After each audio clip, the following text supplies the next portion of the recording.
Oh boy, oh boy, oh boy. It said, what's up with your boy? We are back in the cut, ladies and gentlemen. We are live. We are live right now. Huh? Everyone said, yo, where do you go? Where is he at? What happened to him? They said, what happened to the boy? Huh? Whatever happened to that boy? Woo! Whatever happened to that boy? Whatever happened to that boy? I'm right here, son. Huh? I'm right here. In case you guys are wondering, what happened to me? I was gone. Yeah, I was hella sick, dog. I was hella sick. Not even to play games, you know? I was mad ill, fam. You see, what happened was I had the flu, right? And I had gotten over it. So on Monday, we made that. That's why Monday since Monday there was that slew of videos, right? But then what happened after the fact was that something happened, and then my allergies and the flared up to cause us to just be in this situation where it didn't make sense. You know what I mean? I can't even play this video right now because it's going to... Sabrina Carpenter. All right. Anyway, guys, enough yapping. We're yapping hard. Let us get into this video here today about Sabrina Carpenter being an industry plant. Just know that a nigga was sick and I ain't sick no more. All right? That's it. I was sick, but I'm not sick anymore, guys. Let's go. Didn't just blow up overnight. This wasn't some lucky break or random viral moment. This was a long game. Planned, styled, tested, and released in perfect order. The music changed, the face changed, the way she moved, dressed, performed, it all shifted. But the version of Sabrina you see today, she didn't happen by accident. She was made. Sabrina Ann Carpenter was born May 11th, 1999 in Quakertown, Pennsylvania. Growing up, she would sing so much around the house, her dad had to build a sound booth in the basement just so she wouldn't bother the neighbors. And by 10, she was already uploading cover songs to YouTube.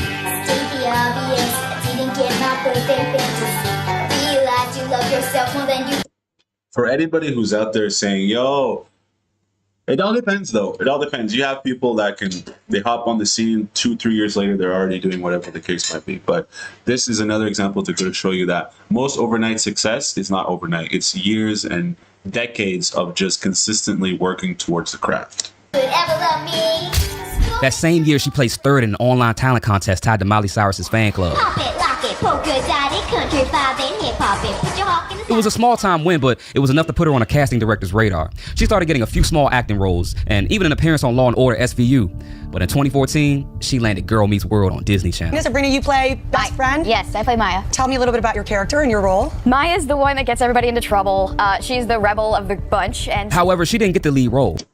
I would have never thought she was part of the Disney system. Wow, that is... Shouts out to Sabrina Carpenter, bro. She played Maya Hart, the wisecracking best friend. But with her undeniable singing skills, Disney still signed her to Hollywood Records and released her debut single, Can't Blame a Girl for Trying. Even if I always end up crying, well, you can't blame a girl for trying. Oh. Between 2015 and 2019, she delivered 4 projects, Eyes Wide Open, Evolution, and Singular 1 and 2. They received decent chart positions, but nothing that pushed her into the mainstream pop conversation. By the end of the decade, the resume was solid. A recognizable Disney role, 4 albums, and a loyal core fan base. But still, to most listeners, she was just a familiar face rather than a must-hear voice. You see, something had to be done. She had too much potential to just be another Disney child actor. And this is the moment the industry decided to rebuild her from the ground up. I was 12 when I signed my first contract. My name is Sabrina. I'm 10 years old. I did not read the contract. I was 12. You know what I mean? All I wanted to do was sing. And I think when you're that young, you have so much faith. Yes, you have so much faith in all these things people are doing. Here's the thing that you guys need to understand is like, the younger you are, the more impressionable you are, and the more you can be controlled by what we call here in this situation, the opposition. Now, I'm not saying the record labels are the ops, gang gang, but we can go ahead and say that they definitely do not have your best interest at heart. So when you sign these contracts, most of the time when they do sign talent, that's all the talent wants to do. They just want to sing, take care of all the other stuff, and they do take care of the other stuff, but at a cost. The label will give you 20%, and they will take 80%. Yes. So now you're singing, but at such a reduced rate for what you probably are deserving in value. So this is one of those situations where I don't know what the label situation is with Sabrina. We're about to find out, but we can definitely say that most of the time, it's always best to understand your contracts that you're getting yourself into. But I digress. Let's find out exactly what the Sabrina Carpenter situation is, and then we can speak more upon it. In the goodness of people. You don't even consider that people could be using you or misguiding you. I never wanted to let anybody down, and I never wanted to disappoint. So there was a lot of political things I had to say yes to, and songs that were singles that I didn't think were singles, and there was a say in what I wore. If I wasn't as defiant of a young woman as I was, I would have definitely lost myself completely. You see, there's a moment that arises for every pop star that hits a plateau, especially for child stars who rose to fame on Nickelodeon or Disney Channel. A lot of young stars have had to find themselves. When you were on stage with Robin Thicke and getting a lot of criticism for twerking, when you look back at that period, what do you see? You know what I think it is? I understand the business I'm in. I'm in the music industry. I'm in the record business. So when I sign a contract, they're buying, records that they wish to sell. So I understand that I am setting myself up to become merchandise. There's this unspoken industry standard that you have to sexify everything to just go to the next level. Yes, this is true. This is true. It's one of those unfortunate situations, but to sell to the masses, you can't be a little kid anymore. That's not going to work. Being a little kid is not going to work anymore, okay? You can't be a little kid. You unfortunately have to sexualize yourself in that sense. That's why there's always that sort of like, you would call it the bad girl phase or the bad boy phase that an artist goes through because they now want to grow up.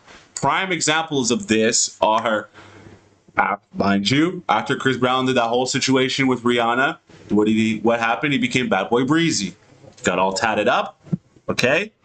Time to grow up. Justin Bieber had that face. He became Bad Boy Breezy. A Bad Boy BB. He got all the tats, started peeing in restaurant kitchens, right? Rihanna, good girl gone bad. So, as you can clearly see, there's a motif here of you're not a kid anymore. Let's put the adult themes all over you. And let's get back to Miley Cyrus' mild attempt here at twerking. This might be interesting for all you gooners. You have to sexify everything to just go to the next level.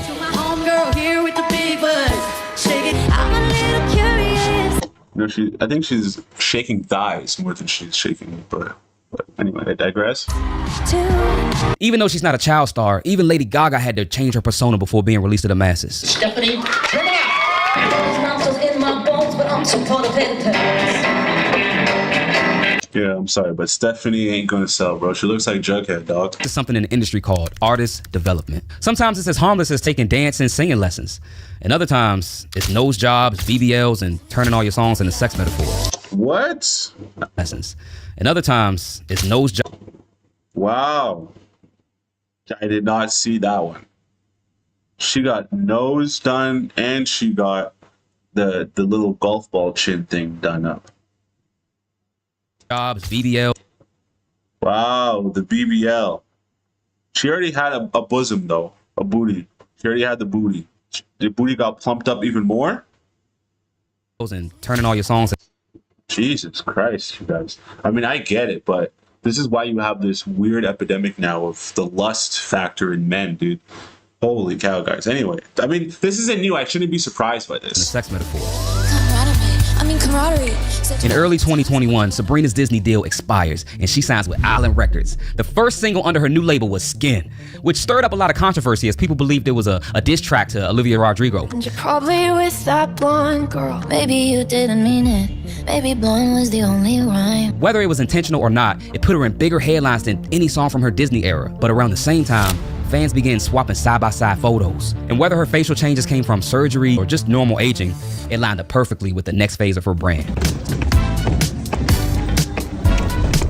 Over the next 12 months, she finished what will become her first album under Island Records, Emails I Can't Send. Well, Emails I Can't Send marks your 5th studio album. I had quite a transition in the last 2.5 years. I signed with a new label, and I think also I was just kind of coming into my own as a person. Critics reviewed it favorably, while fans obsessed over track 9, Nonsense, which would become Sabrina's improvised city outro routine on her tour. Put your hands up if you live in Salt Lake. You get alcohol on Sundays.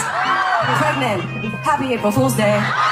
Island doubles down and books her as an opener for Taylor Swift's Eras Tour. The Sabrina bubble was building. Her streams kept rising. The brand was on point. And then it was time to shake up the world. In April of 2024, she dropped Espresso. It debuted at number 7 on the Hot 100 and hit number 1 in the UK. But by the summer of 2024, Sabrina wasn't just that girl from Girl Meets World. She was everywhere. Now she's showing up in fitted designer tops that cinched the waist, thigh-high miniskirts, and sky-high platform heels. She performed a unique branding blend of soft 80s synth sounds mixed with an old Hollywood's glam aesthetic. Sabrina Carpenter is coming to a city near you. The Short and Sweet Tour. It's sultry, yet seductive, yet still Sabrina. The thing I will say about this is that a lot of the times, I mean, I don't know Sabrina's entire sort of the image that they're creating. I haven't watched all the videos. I'm not too keen on what's going on there, but I can definitely say this. Actually, I don't want to really speak out of turn, but I can definitely say that maybe everything that she's doing is a little bit more milder. It's a little bit more understanding of her younger audience that she has. So the things that she's doing, she's not pushing the boundaries like a Madonna or a Lady Gaga is in terms of selling sex in that sense. But everything that I have seen of her is tasteful and modest. Now, there might be examples that someone could chime in with and say, here's an example of why you're not right. I guess I was wrong. I was literally trying to plead the case. I was trying to plead Shorty's case. And here I am, misled. Sorry, guys. Is this safe for YouTube? Can I turn this into a YouTube, I mean, I don't know. It could be. This could be completely against the rules. But Digital Vogue cover dropped soon after, and now things are really getting hot. For the Short and Sweet sessions, Island paired Sabrina with 3 proven hitmakers who each fill a different role. First, you got Jack Antonoff. The huge thing that I think about when I'm making music is I don't care how many times I've played this instrument. How do I access that part of me that discovered it for the first time? The producer, writer behind Taylor Swift's Midnights and many other pop hits as well.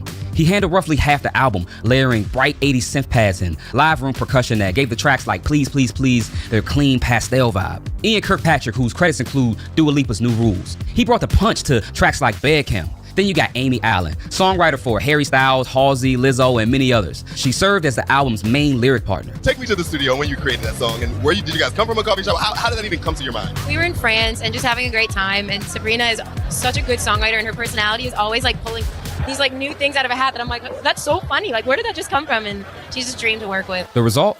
The album hit number 1 on Billboard and went certified platinum.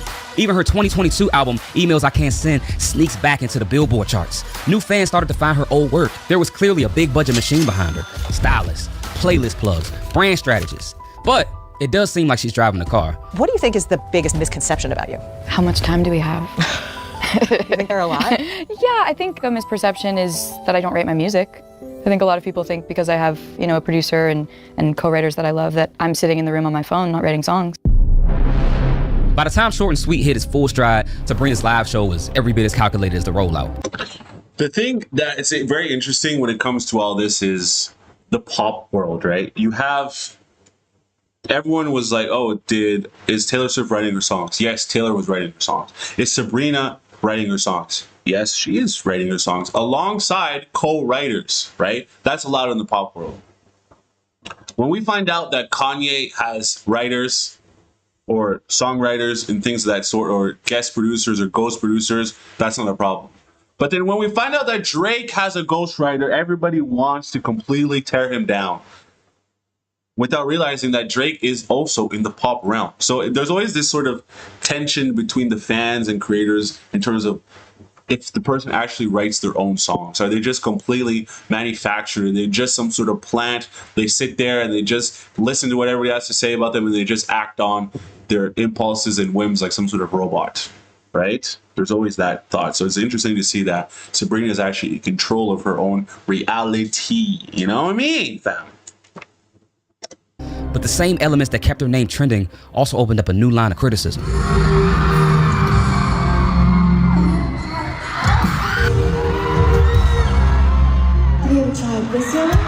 The conversation intensified as videos surfaced of her bed cam outro. Backlit curtains showed a dancer lifting Sabrina's legs and mimicking foreplay. There was massive outrage about how she still had Disney Kids fans that were attending her shows. Wow! Remember the point that I was making just a couple of minutes ago about, oh, maybe she's not so crazy out there like a Madonna or Lady Gaga. She's modest in what she's doing. I take it back. I take it back. I take what I said back. This is crazy, dude. Wow. Wow. This is crazy. This is so crazy. I could even show this to my own mama, bro. This is what I'm saying, bro. Yo, y'all gotta be careful out here. If you can't show it to your mama, then it's not right. That's my rule. Oh my God. While she leaned into her sexually suggestive performances. And Sabrina seems fully aware of what she's getting herself into. I think over the last year, I've heard from a lot of people like, wow, like she's just like the horniest girl alive, because sometimes in my songs I say some crazy things on stage. But I'm actually a very normal amount of horny, and also just, you know, a lot of it is because I'm able to kind of have fun and play, and, you know, when I'm doing these live shows, it's just a matter of not taking things too seriously. Some people call Sabrina an industry plant, which is kind of subjective, but Sabrina's been in the industry for over 10 years, so that doesn't really apply here. I'm just one of those artists that it took a few by the hair. Now, some people sent unhappy responses, writing, "This is sending us back 5 decades." Feminists did not like this one. Women's advocacy groups call the image regressive and male-centered, arguing it glamorizes submission and sets feminism back a decade. And then you had others that were on her side saying that shaming a woman's marketing is its own brand of misogyny. We are all born sexual creatures, thank God. It's a pity so many people despise and crush this natural beauty. This is absolute gold for Sabrina and the record labels. They got the attention of the young Disney fans. They got the attention of the girl power movement and women who want to support sexual. Tell her, you know, ask her if she's okay. Like, are you doing good? Like, are you getting enough sleep? Because I'll see her, you know, she's like performing in Ireland, and then the next day she's doing like a show in Kansas. And I'm like, I don't know how that could be physically okay, you know, because I was in that situation. So, you know, I know what it feels like to fry yourself. The espresso is still hot, still fresh. But we've already seen how this story goes with other stars who regret the facade that they had to put up just to stay in the spotlight. If you want. Now, is she going to have to do that? Is she going to have to continue to be this machine? Well, she's the only thing that is keeping her career up is herself. She doesn't have a clone that she can send out around the world to do shows for her. So she will do as much as she can while she's hot, strike while the iron's hot, go here, go there, go there. You know how labels are. There's no rest for the wicked. Now, I wish Sabrina nothing but the best. I think what she's doing is great. I think some of the things that she's doing are clearly calculated for controversy and backlash. And so obviously, I don't think that everything that she's putting out there is acceptable, especially for her younger fan base. But for what she's doing in the pop icon that she wants to become, this is just a regular textbook, handbook, pop star thing that she's doing. There's no, you know what I mean? Don't hate it or love it. Sabrina will do what she wants, and so will any other creative. With that being said, I'll catch you guys in the next video. Ciao!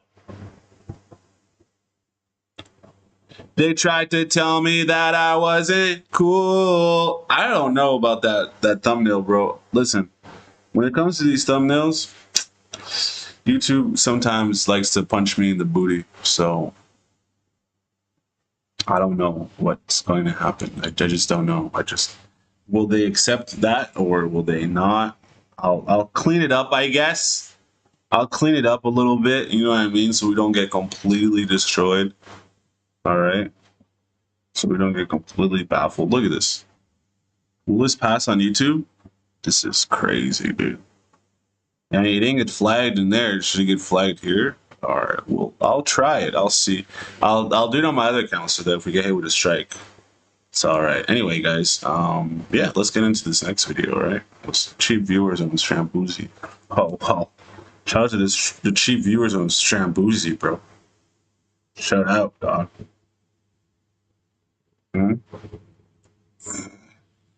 Shout out to this cheap viewers on Strambuzi, dog.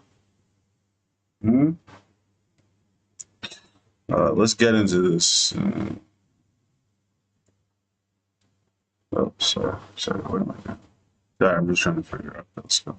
I've developed an addiction to AI. My AI is actually on my best friends list. If you're anything like me, you use ChatGPT for everything. ChatGPT is my counselor, my therapist, my best friend. It knows all my secrets. Story time on how I almost got kicked out of the University of Michigan my freshman year for using ChatGPT. Okay, so ChatGPT is down, but we do not panic. You're literally one AI agent away from making $10K a month. The most gut-wrenching feeling in the world is when the ChatGPT chat that you've been using for about 6 months starts referencing things that don't exist. It must be what it feels like to notice for the first time that a loved one has dementia or something. Everyone's talking about how AI is ruining YouTube, but I believe AI is ruining something much worse, our own ability to think. ChatGPT has went down several times this year, and every time it goes down, it truly exposes people who are over-reliant on the AI. People are genuinely losing their minds because they now can't get any of their work done, they can't cheat on their assignments, and apparently they can't even bake a cake. ChatGPT is down, and I don't know about anyone else, but I have come to the conclusion Society are baked. And not in the fun way. Cookbooks, Google, I think even the flour bag has a recipe on it, or just call your grandmother. I'm sure she has a recipe and she would love to hear from you. And of course, every time ChatGPT goes down, everybody goes to Reddit to let everybody else know what they already know is that the servers are down. The caption says, when ChatGPT tells you Australians don't need a visa to enter Chile, but it's wrong and too late now.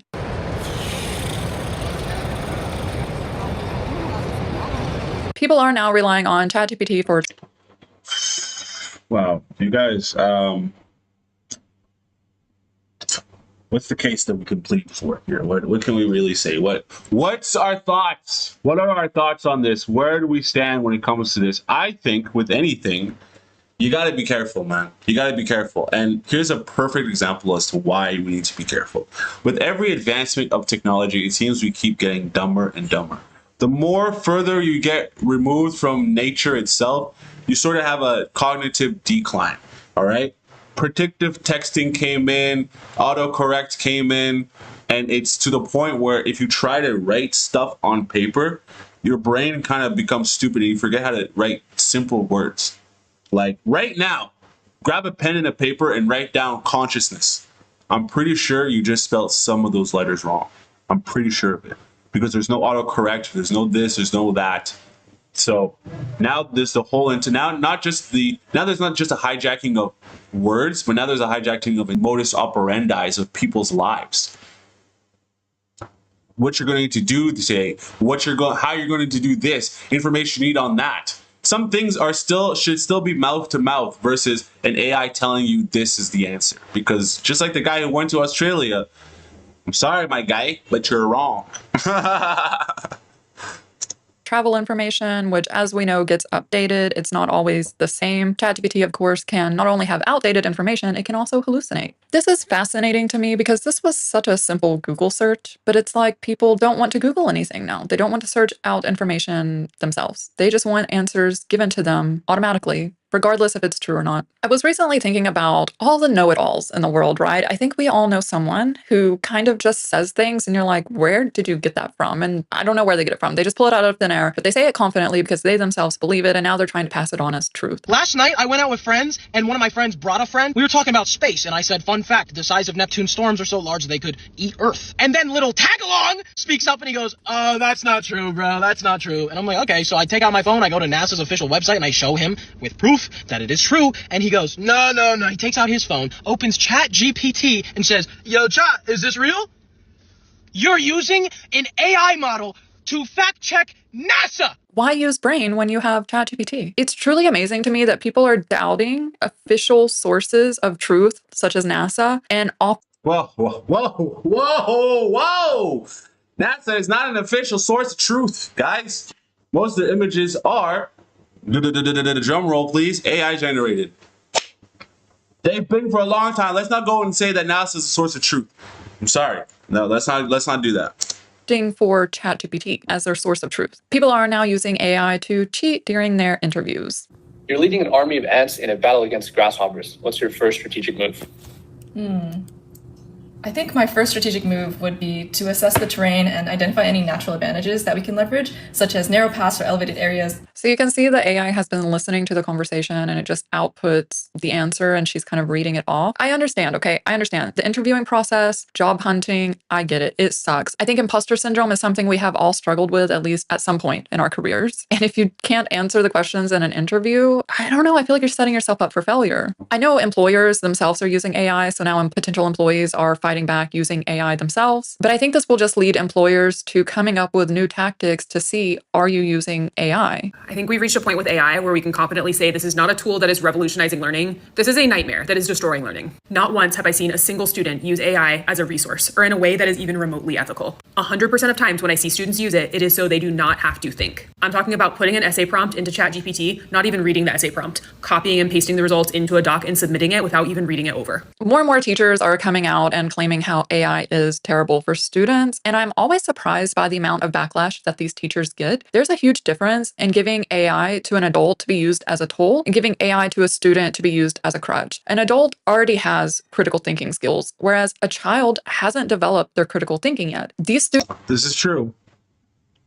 Especially in some of these schools where the kids are using technology and computers at a very young age, you can't have them just relying on AI to just do whatever the case might be for them, okay? Because they still need to develop their brains to be able to just operate in the real world. The brain stops developing at around 25. So up until 25, this usage of just AI in your everyday life could be really devastative to everything that you're doing.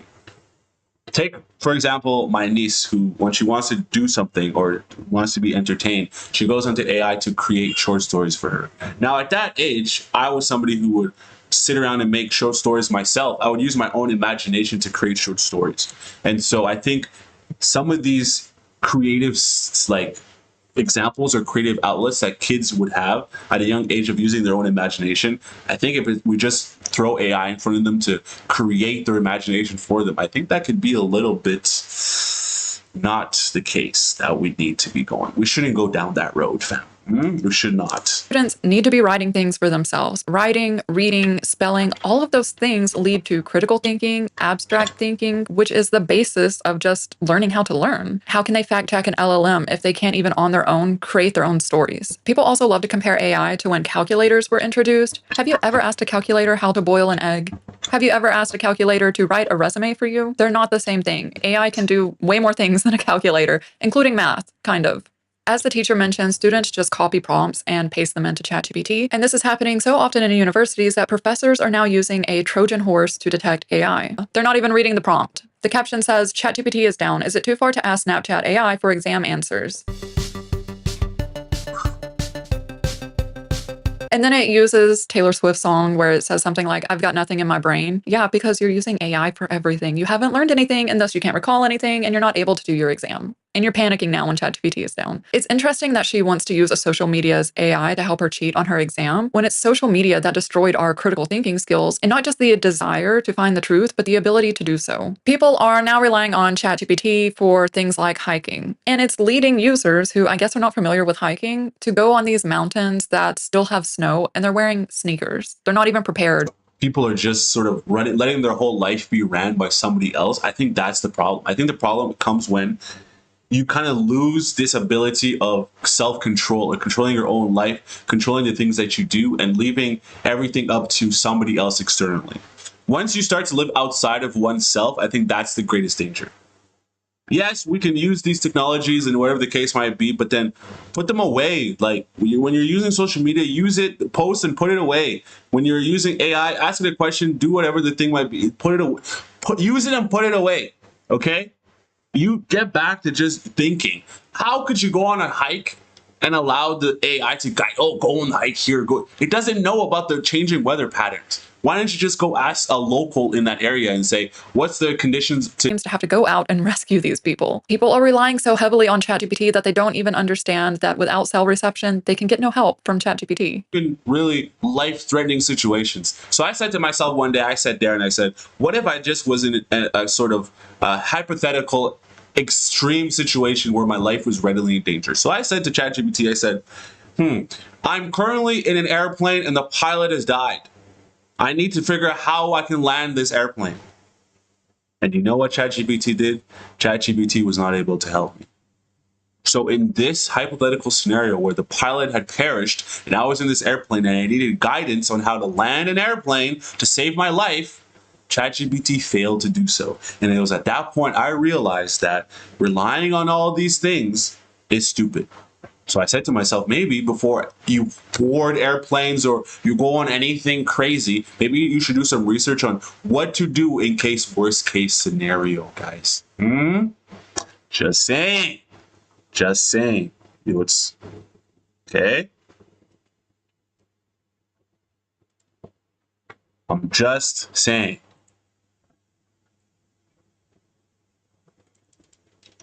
I do not understand. Yo, that Sabrina Carpenter one is, I don't,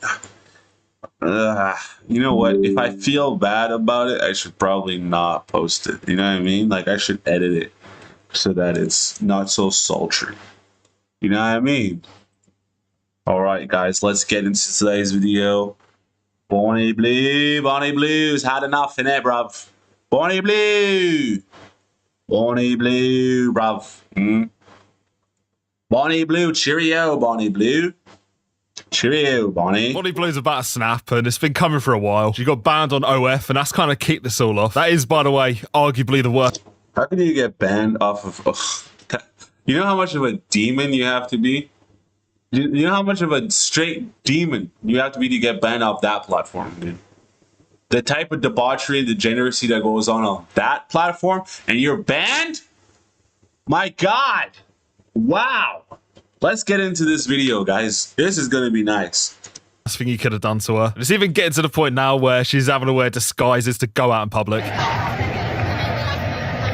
That might actually be the least of her worries at the moment. The accusations are piling up, the funniest of which is that she's had a secret sex change. So there's now speculation that Bonnie Blue was actually a man, someone called Kyle Butler. Now, Bonnie Blue aside, this is kind of terrifying. We're on like the cusp of indistinguishable AI, and yet boomers are still kind of routinely being tricked by iPhone apps. Kyle Butler had to change when he was 13 and then became Bonnie Blue. Damn. Yeah, classic 13-year-old that. The best of us would have fallen for this. You know what? In comparison to what's happened this week, all of this is just basically noise. Because Bonnie Blue got in a room this week with a lad called Andrew Tate. I'm not entirely sure who he is. He might be a bus driver. I've had a look at his file when it says something about traffic. But this podcast, in theory, is like the culmination of two completely opposing forces coming together. As you can probably imagine, it went exactly how you thought it would go. I would argue that a lot of the men who you are gay. No, it can be intimidating though for guys. No, it's not about intimidation. They are gay. Obviously, it's unhinged. I think that might be a given. But at the same time, this might be the most profound philosophical dialogue of our time. When you see a man who wants to play with a baby all day, that man is probably gay. It's fucking boring. Well, it doesn't mean he wants to fuck the kid. No, he's gay. I actually had a look at the comments before I started watching this. And it's a long podcast, by the way. This is like 2.5 hours. Unanimously, people seem to just think that Tate let her destroy herself. And with some of these clips and some of these unprovoked responses, it's actually not too hard to believe. Here's some pussy. Don't kill me. Please. It's not 1500 anymore. No, but it doesn't matter. That's all they've ever done. I would have fucked Hitler to survive. Even with the blue eyes. Listen, I think this is so stupid that we're even out. Listen, this makes perfect sense into her entire way of being, her entire sort of thought processes of saying, I'm gonna go ahead and sleep with 1,500 men or whatever the case might be. It's like, do you know any girl in their right mind that would ever treat it as such a sport like that? That would only come from the recesses of a man's mind. So when you go around and you say, oh, she used to be a man, but then she had to change. Yeah, that's fine. I completely, not just I can see it, but her way of thinking, I can completely understand. Yeah, that's how a dude would think. I'm going to spend 24 hours and I'm going to slam 1,500. Come on. That's how dudes think, bro. Like a sport. Blonde hair. I don't think even he would go there, but it all really got everything correct. You could have the moral high ground on basically every issue. No matter what you say, Bonnie Blue would not be rocked. She's impervious to damage. She just keeps walking forward. And almost every single time this happens, she just applies rage bait until the interviewer just self-destructs. They're still children. My nephew's 18. He's still a child. I'll send him to me then. No, I'd absolutely never do that. Hopefully I'll find him in my queue one day. No, I don't think you will because he has like... You see? She knows what she's doing, man. This is the new age that we're in where people are going to say and do things literally just for the controversy. Because controversy sells records, as they say, or sells newspapers. Whatever industry you're in, controversy sells. So don't go out there and sell. Respect for himself. She's a Venus flytrap, and by this point, people should probably know the deal. So with that in mind, a different approach was needed, and that is what we got. He started by paying his respects, and when you're talking to a walking fleshlight, this is probably the greatest of respects that you can pay. So Bonnie's a hoe. I don't want to insult Bonnie Blue. You can't insult me. I mean, you called her a hoe when I last talk to you. No, I said she was a whore. In OnlyFans camgirl culture, this is the nicest thing he could have said. I just kind of got straight into it after this. He asked the biggest question straight off the bat. So what's this about you having a sex demon inside you, Bonnie? Well, apparently I've got soulless eyes. What do you think? And wait, sorry, I picture this. Me on my knees looking up to you. Tell me if they're soulless, or tell me if you're hard. Do you have a soul? Now, this is a common theme of Bonnie Blue. A lot of people do think she's a sex demon. I'm not sure I do. I think she's more like a robot or something. Like, it's kind of a tied narrative by this point, but she's soulless. And I think all of that is just a function of selling out your personality. To the average person, that would probably be enough to make you feel a bit standoffish. Obviously, though, she ain't speaking to a random person now. So she's making her own choice. That's a fantastic thing. I actually have a lot of respect for you because you own it and you're honest about it. Now, in fairness, you might just be trying to secure a contract for his camgo agency, but the amount of respect being given in this conversation is hard to believe. And on that point, because it is a common theme of Bonnie Blue at this point, she went on to talk about her family. Like my parents, I mean, everyone says my parents can't love me, my family must have disowned me. It's not the case. My family brought me up to be independent and live my best life how I want to live. And as much as people think that is so shameful, that's disgusting. Like, yeah, but I don't think when your dad was saying that, he said, yo, go ahead and put your fanny on the internet for $3.99. I don't think that's what he meant. Okay, and if that's what he did mean, then we need to have a conversation with Mr. Bonnie Blue, all right? Because that's wild. My life's become so much better, and I'm happy. As much as people think I should be scarred, I could kill myself and everything else, it's like, I am happy. I genuinely live a much better life. So my family are nothing but proud of me. So are you really happy? Really, really happy. Happy and wet when you're most of the alone. time. Now, this one's actually quite interesting because there was another interview in the last week with a guy called HS Tiki Toki. And in this, he obviously brings up the same thing everybody else brings up. But one of the points was about a family. And for the first time ever, Bonnie Blue kind of had a little mini breakdown. I don't think anybody's ever seen Bonnie Blue face before, so it is interesting viewing. What do your parents say about this? They generally are proud. No, they're not. This one, it's generally boring. They're not. They're It's not. actually boring me. They are I'm not. sitting and have the same conversation. Oh, your They're parents don't not. support you. Oh, they're disgusting. Mate, they can't look at you and think that that's normal. And I know I said she was impervious, but somewhere deep down, she is, or at least was a human. So she has a breaking point, and I feel like this is it. It must be pushing on some kind of truth, because she weren't having it, and for a girl that will take anything, not having this is very telling. Bonnie, why are you rattled? I'm not right. I'm just getting Sit down. Come on, sit down. I'm just getting bored. Take a chill pill. Sit down, How much girl. longer? I'm generally getting bored. Sit down, girl. It's the same conversations. Sit down, girl. Huh? Nah, I'm just getting Come on, bored. Bonnie. Sit down. She can't take being pressed. I can't take it. I'm just getting bored. No, you just can't take being pressed. It's fine. Now, for a girl that has maybe 4 dialogue options, crashing out over repeated questions is pretty funny. And you'll also know as well as I do, the only time you really get agitated when you're being pressed, well, it's when people are circulating truth. You only need to go back to the Andrew Tate clips. To anybody else, obviously, this would have been an insult. I mean, you called her a hoe when I last talked to you. No, I said she was a whore. So if that ain't phasing her, but the other... Listen, it's very simple to understand with these type of people like this. They're using this as an outlet based on whatever kind of trauma or traumatic situation happened in their past, happened in their childhood. And so this is like their new outlet for liberation and freedom. But deep down, when you get past this whole facade, this whole sort of armor of lady liberation, you find out that the most of the time there was something that happened to them before. Whether they were, touched or something occurred of violence of some kind, you kind of realize that, oh, this is the backlash to that, or that was the effect of the cause. So when she's getting pressed like this, eventually it was going to facade, the chink in the armor was going to show itself, and then all the demons would evaporate. So it's likely that something happened because, listen, I will tell you this right now, she is going against her biological imperative. Now, mind you, I know she was a Chad, or a Jerry, or a Felix before she did the little change, but with the hormones that she's pumped into her body, like a Mountain Dew on a school night, 2 liters of Mountain Dew on the school night, you pump into your body, she's now all the estrogen that is going to her mind. She's thinking like a woman.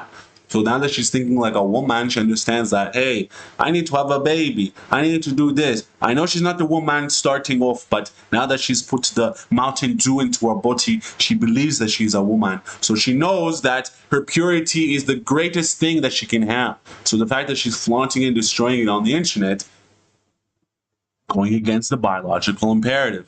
Now, let's not get into the science of everything, but let's move on, maybe.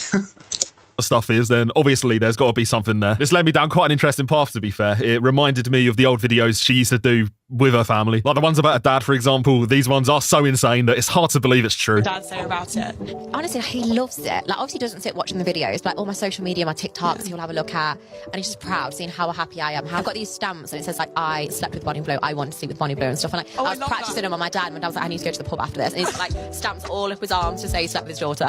I have no doubt that it could be real. The bloodline is correct. corrupted. Even the person she claims is her mum went on the Reality Check podcast. What are the chances that both your parents are on board? Pretty low, probably. Pretty low. What was it like after cleaning up after the bang? Messy. Hundreds of condoms, boxer shorts, tops, stained bed sheets, wet bed sheets. So even when you hear, you know, that she slept with 158 guys in 2 weeks. It's just part of the job, and that's Tolerating it because it's your daughter is one thing, but like reveling in it and going on a public platform and talking about cleaning up, again, it is too insane to be true. Pictures do actually exist in the public domain of what is confirmed to be her mum. I may just be being optimistic, but this has to be a paid actor. I mean, you tell me. I'm no expert on facial features or anything, but it does make so much more sense to me that she would just be hiring actors to spite her real family. That would all tie in because it would make sense why the family question is so touchy. By the way, this wouldn't be the first time she's done exactly this to someone close to her. Her estranged rugby player husband, Ollie Davidson, is left shocked by Bonnie's debauched antics. While Bonnie recently insisted that Ollie supported her new career and even worked with her behind the scenes, a friend has told the Mail that he believes privately educated Ollie is furious with his wife and wants nothing to do with her. Yeah. Of course, man. Stop. No nigga's gonna be like, yo, I love that my wife is throwing her fanny on the internet. No, stop. Stop. I'm sickened by this, everything that's going on in this video right now. I'm sickened by it, dude. This is not right. This is not good. This is the opposite of good. This is bad. This is bad. This is not good at all. It only gets worse. Oh my God. How worse could it get? Should we continue to go down this rabbit hole of debauchery? Oh, God. All right. Let's. No. I can't. No more rabbit hole of debauchery. I'm done with Bonnie, bro. I'm done. I'm finished. I'm done. Thanks, Bonnie. Thank you. I was like, you know what? Maybe we should just continue to go down the rabbit hole. Yeah? And it's no.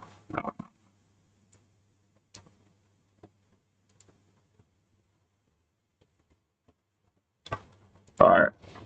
Let's end today's video with some good old clean American fun. Then we won't be so pressed with. This is a palate cleanser. This is a palate cleanser. Let's get into this. She's got nice skin. Skin? You're saying Dean's dating my sister because of her skin? Well, no. I mean, I'm just saying it could be a contributing factor. I thought perhaps you had forgotten me. Couldn't forget you, Alan. What is it you wanted to show me?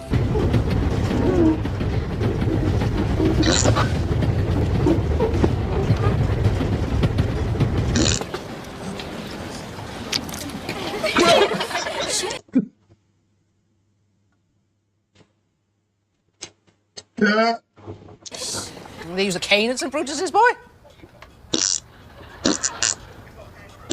Oh, yeah.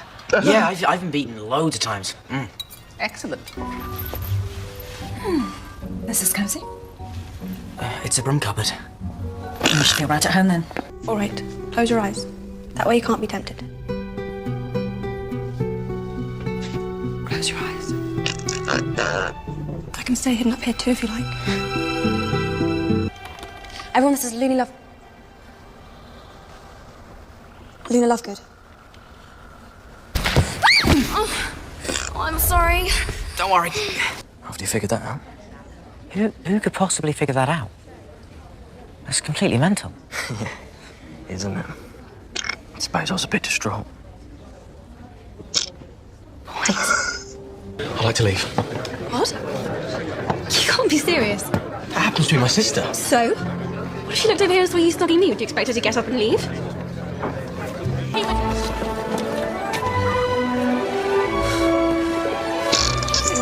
Although, one boy, Robbie Fenwick, did bite my father once. He needed 10 stitches. Almost all the bubbles were gone.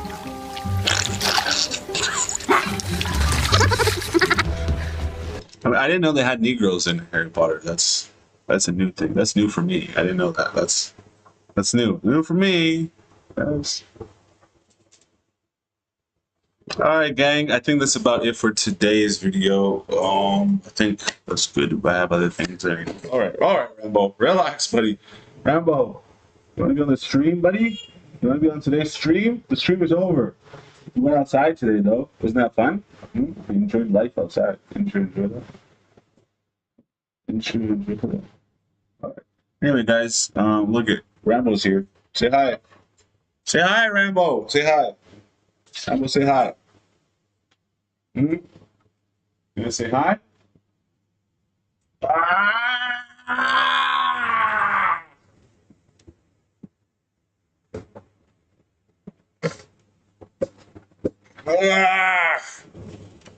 Rambo, say hi. Say hi, Rambo. All right, guys. I appreciate you guys being on the stream. I appreciate you guys being here. Yeah, I'll catch you guys in the next stream, and that's about it for today. Chowsers!